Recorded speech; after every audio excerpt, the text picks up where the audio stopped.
آپ دیکھیے تو صحیح، عورتیں مرد ہر فرام آل سوشل اسٹریٹاز یہاں آئے ہوئے ہیں، اور it's just it's great over here. اس لیے میں اپنی بہنوں اپنی بیٹیوں سے یہ دیکھو، یہ میرے ہاتھ ہیں، تمہیں اللہ اور اس کے رسول کا واسطہ ہے، اللہ کا دامن پکڑ لو، اللہ کے رسول کا دامن پکڑ لو.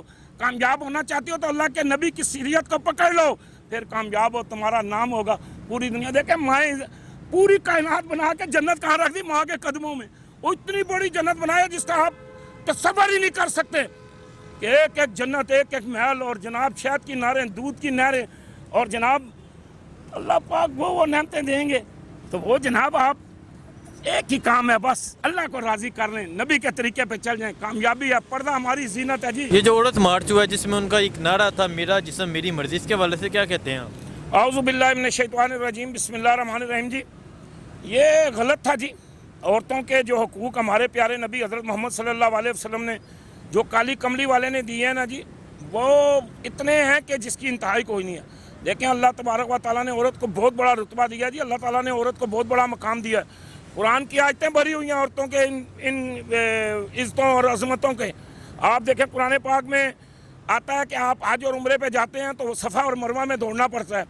تو وہاں جب حضرت اسماعیل علیہ السلام کو ویرانے میں وہاں لٹایا ہوا تھا ماں نے، اور وہ صفا اور مروہ پہ دوڑتی ہیں، کبھی وہ صفا پہ جاتی ہیں، کبھی مروہ پہ جاتی ہیں، کبھی صفا پہ جاتی ہیں، کبھی مروہ پہ جاتی ہیں. 7 چکر ان کے لگ گئے. اللہ تبارک و تعالیٰ کو یہ ادا اتنی پسند آئی، اتنی پسند آئی، اتنی پسند آئی. اس نے اپنے نبیوں کو کہا، اپنے ولیوں کو کہا، اپنے نبی کے صحابہ کو کہا، پوری دنیا کو کہا کہ جو حج کرنے آئے گا وہ اس عورت کی طرح دوڑے گا، اس ماں کی طرح دوڑے گا.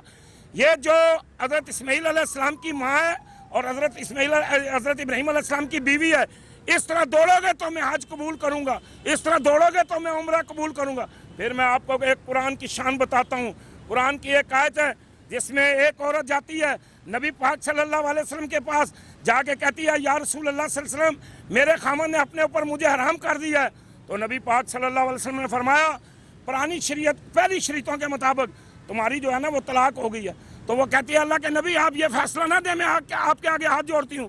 تو نبی پاک صلی اللہ علیہ وسلم نے فرمایا یہ میں تو نہیں کر سکتا ہوں، یہ تو شریعت کا حکم ہے.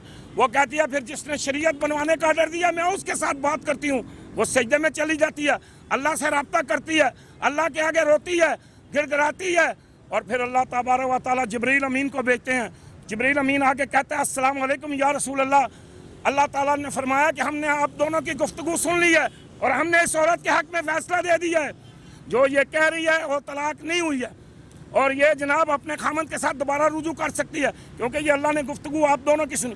قرآن کی آیت کے اندر یہ لکھا ہوا ہے. اور وہ مائی کئی سال کے بعد بوڑھی ہو جاتی ہیں، پہلے بھی وہ بوڑھی تھیں لیکن بہت بوڑھی ہو جاتی ہیں. حضرت عمر کا دور ہوتا ہے، وہ ایک جگہ سے گزر رہی ہیں اور وہ حضرت عمر کو دیکھ کے یوں کہتی ہیں او عمر. تو وہ جو ان کے ساتھ سفیر تھے، بادشاہ تھے، ان کے ساتھ وہ جا رہے تھے. تو وہ انہوں نے کہا جی کہ مائی، انہوں نے فرمایا اس مائی کی بڑی عزت ہے، اس مائی کی بڑی عظمت ہے، اس کے لیے قرآن کی آیت اتری ہے. اللہ کے نبی صلی اللہ علیہ وسلم 2 جہانوں کے بادشاہ نے یہ دیکھیں جی یہ بچیوں کو زندہ در گور دفن کرتے تھے. کوئی عورت کی عزت نہیں تھی، کوئی عورت کی قدر نہیں تھی، وراثت میں حصہ نہیں دیا جا رہا تھا. لیکن اللہ کے نبی حضرت محمد صلی اللہ علیہ وسلم نے انہوں نے فرمایا کہ بچیاں جو ہیں انہیں پالو پوسو، ان کی شادی کرو اور قیامت کے دن تم میرے ساتھ اس طرح کھڑے ہوگے اور یہ مقام ہوگا، یہ رتبہ ہوگا، یہ جناب ہوگا. اور پھر دیکھیں آپ عورت کو اللہ کے نبی نے فرمایا کہ یہ وراثت اللہ تبارک و تعالیٰ نے تقسیم کی ہے. اللہ تبارک و تعالیٰ نے یہ وراثت کا جو قانون ہے یہ اللہ نے بھیجا ہے. تو اللہ تبارک و تعالیٰ نے فرمایا کہ بچے کو 2 حصے دو گے وراثت میں. بچے کو 2 روپے، اگر 3 روپے ہے نا جی، 2 بچہ لے گا، 1 بہن لے گی. اب بڑی یہ حیرانگی والی بات ہے کہ وہ بھی اسی باپ کی بیٹی ہے، اسی ماں کی بیٹی ہے، لیکن اللہ تبارک و تعالیٰ نے یہ قانون بنایا ہے. قانون کیا ہے؟ قانون یہ لکھتا ہے اور شریعت یہ کہتی ہے اور وراثت یہ کہتی ہے کہ اگر وہ لڑکا 2 روپے لے رہا ہے، بیٹی 1 روپیہ لے رہی ہے، جب وہ اپنے خامن کے گھر جائے گی اس کے پاس پہلے سے 2 حصے موجود ہوں گے، وہ 3 برابر ہو گئے، ان کے بھی 3 برابر ہوں گے. بھائی یہ ہمارے اللہ نے قانون بنایا جی. یہ قانون کی دھجیاں بکھیر رہے ہیں، یہ شریعت کا مذاق اڑا رہے ہیں، یہ اللہ کے نبی کو ناراض کر رہے ہیں، یہ خدا کو ناراض کر رہے ہیں. یہ نہ کریں. آپ ہماری بہنیں ہیں، ہماری عزتیں ہیں، ہماری سروں کے تاج ہیں. ماؤں کی عزت کرنی چاہیے، بہنوں کی عزت کرنی چاہیے، بیٹیوں کی عزت کرنی چاہیے، ان کی قدر کرنی چاہیے. اس کا یہ مقصد نہیں کہ وہ روڈوں پہ آ کے جناب مذاق اڑائیں. دیکھیں باپ سر کا تاج ہوتا ہے بھائی, وہ جو ہیں وہ اس بہن کے بازو ہوتے ہیں اور وہ غیرت کے نشان ہوتے ہیں. اس کا خامد اس کا رکھوالا ہوتا ہے, اس کی حفاظت کرنے والا ہوتا ہے. دیکھیں یہ ایک گاڑی کے دو پہیے ہیں, جب یہ چلتے ہیں تو دنیا میں ہلچل مچ جاتی ہے. اللہ ان سے نسلیں چلاتا ہے, ان ماں اور بہنوں اور بیٹیوں سے. ان کی عزت کریں, ان کا احترام کریں. تو وہ کیوں کہہ رہی ہیں کہ میرا جسم میری مرضی؟ ان کا کہنا ہے کہ مرد ان کے حقوق نہیں دے رہے. تو کیا سمجھتے ہیں کہ عورت کو یہاں پاکستان میں کیا عورت کو حقوق نہیں دیے جا رہے ہیں؟ اسلام نے عورت کو حقوق نہیں دیے؟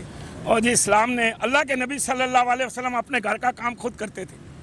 اللہ کے نبی صلی اللہ علیہ وسلم بکریاں خود چوتے تھے. اللہ کے نبی صلی اللہ علیہ وسلم کے گھر کے سارے کام خود, آدھا کام وہ حضور نبی پاک صلی اللہ علیہ وسلم کرتے تھے. آج اللہ کا شکر ہے میں خود اپنی بیوی, کوئی غلامی نہیں ہوتی بیوی کی, بیوی کو خود, وہ بیوی کے منہ میں ایک نوالا دے دیں نا جی, اگر آپ ایک نوالا دے دیں اور پہاڑ جتنا صدقہ ہے. کیسی باتیں کر رہے ہیں؟ مائیں عزتوں کے قابل ہیں, بہنیں عزتوں کے قابل ہیں. تو وہ کیوں یہ نعرہ لگا رہے ہیں؟ وہ اس لیے جی کہ وہ کسی غیر مسلم کے کہنے پہ چل رہی ہیں. یہ کسی اور کا جھنڈا ہے, یہ پاکستان کا جھنڈا نہیں ہے. یہ وہی عورت ہے جس نے شہید جنرل محمد ضیاء الحق, جو ایک مرد مجاہد اور ایک مرد قلندر اور ایک مرد مومن تھا, اس کے خلاف بھی اس نے پاک فوج کے خلاف, ISI کے خلاف نعرے لگائے ہیں. وہ جنرل ضیاء الحق شہید جس نے خانہ کعبے کی نماز پڑھانے کا ٹائم آیا, امام کعبہ کھڑا ہوا تو اس نے پیچھے دیکھا کہ جنرل ضیاء الحق کھڑا ہے, تو اس نے کہا کہ میں یہ نہیں کر سکتا کہ آپ پیچھے کھڑے ہوں, آپ امامت کروائیں. اس نے خانہ کعبے میں نماز پڑھائی ہے. یہ اللہ نے پاک فوج کو عزت دی ہے, یہ پاک فوج کے خلاف بھوکتے ہیں. اس مارچ میں مائرہ خان اور گریدہ افریقی وہ بھی وہاں شامل تھے, تو کیا کہتے ہیں؟ دیکھیں جی بڑے حقوق ہیں جی, اللہ نے دیے ہیں جی. اور دیکھیں جی عورت کا جو مقام ہے وہ کوئی سمجھ ہی نہیں سکا ہے, اور جو عورت کا رتبہ ہے وہ کوئی سمجھ ہی نہیں سکا ہے. جو مائرہ خان وہاں اس مارچ میں غلط کہا ہے جی, اس نے غلط کہا ہے. اس نے پلے کارڈ اٹھائے ہوئے تھے, میں نے دیکھے ہیں, مجھے دوستوں نے بتایا. میں اب خود بھی ٹی وی دیکھتا ہوں, میں کیوں کہوں کہ میں دیکھتا ہوں کیونکہ مجھے دکھ ہو رہا ہے کہ میری ماں, میری بہن, میری بیٹی روڈ پہ جا کے احتجاج کرے. یہ دکھ ہے, یہ تکلیف ہے. مائیں تو عزتوں کے لیے ہوتی. دیکھیں میں اپنی ماں کی, میں نے پہلے بھی آپ کو بتایا, میں اپنی ماں کی قبر پہ جاتا ہوں تو میں قدموں والی جگہ پہ بوسہ دے کے آتا ہوں. مائیں تو قبروں سے نکل آتی ہیں.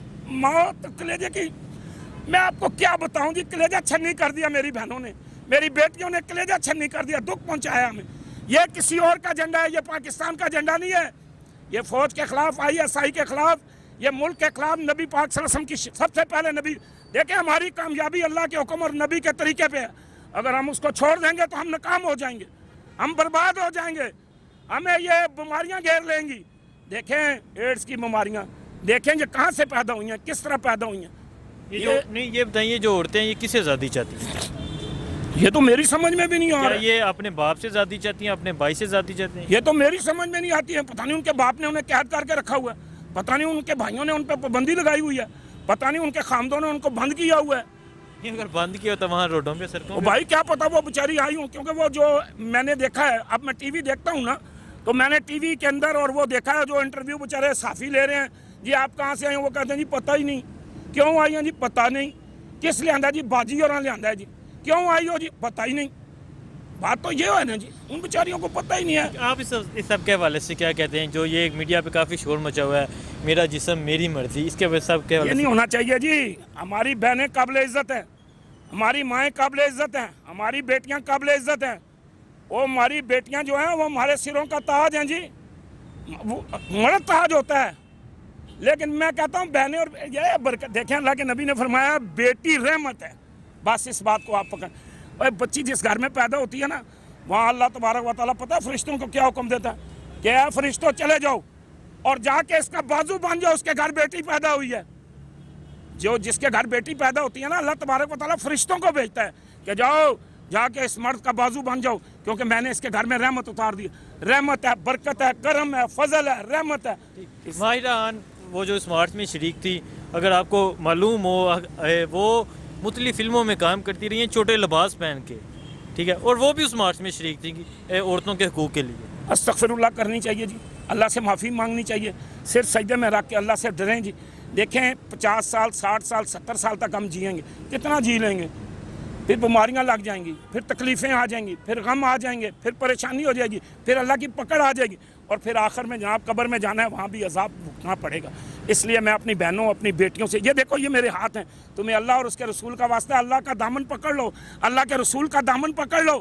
کامیاب ہونا چاہتی ہو تو اللہ کے نبی کی سیرت کو پکڑ لو, پھر کامیاب ہو, تمہارا نام ہوگا پوری دنیا. دیکھیں مائیں پوری کائنات بنا کے جنت کہاں رکھ دی, ماں کے قدموں میں. وہ اتنی بڑی جنت بنایا جس کا آپ تصور ہی نہیں کر سکتے, کہ ایک ایک جنت, ایک ایک محل, اور جناب شہد کی نہریں, دودھ کی نہریں, اور جناب اللہ پاک وہ نعمتیں دیں گے. تو وہ جناب آپ ایک ہی کام ہے, بس اللہ کو راضی کر لیں, نبی کے طریقے پہ چل جائیں, کامیابی ہے. پردہ ہماری زینت ہے جی. دیکھیں جو خوبصورتی کے لیے, حفاظت کے لیے ہم قرآن پہ غلاف چڑھاتے ہیں, اسی طرح عورت اپنے دوپٹے میں آتی ہے, برقعے میں آتی ہے, وہ خوبصورت لگتی ہے. جو عورت برقعے میں آتی ہے, چھپی آتی ہے. دیکھیں یہ عمران خان کی بیوی ہے نا, میں کہتا ہوں جو مرضی ہے, لیکن ماشاءاللہ پردے میں آتی ہے, ہمارا دل خوش ہوتا ہے, ہمارا دل مطمئن ہوتا ہے کہ یار اتنے بڑے وزیر اعظم کی بیوی اور برقعے میں اور تسبیح ہاتھ میں, نماز کی پابندی, روزے کی پابندی, دین کی پابندی, اللہ کے ولیوں کے در پہ جا کے سلام کرنا, یہ بڑی بات ہے جی. آپ آ جائیں, ہماری بہنیں, آپ بیٹیاں ہیں جن کے کہنے پہ آپ چل رہی ہیں, وہ کامیاب لوگ. اور میں آپ کو آج ایک نئی اور بات بتانے لگا ہوں. اللہ کی شان دیکھیں, اللہ کی قدرت دیکھیں. انگلینڈ کے اندر عورتوں نے جلوس نکالا ہے, اور انہوں نے کہا جی کہ ہمیں نقاب کی اجازت دی جائے, ہم پہ نقاب کی پابندی نہ لگائی جائے, ہم نقاب پہنیں گی.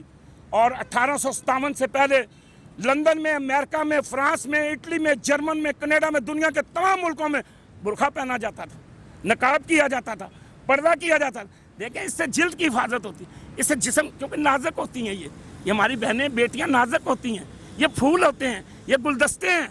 تو ان کی جو حفاظت ہے وہ اللہ تبارک و تعالیٰ نے سورۃ النور میں فرمایا کہ اپنا پاؤں زور سے زمین پہ نہ مارو, اپنی چھپی زینت ظاہر نہ کرو. یہ اللہ نے پابندیاں لگائی ہیں, یہ میرے مولا نے لگائی ہیں. اس میں فائدہ ہے, نقصان نہیں ہے, اس میں فائدہ ہی فائدہ ہے.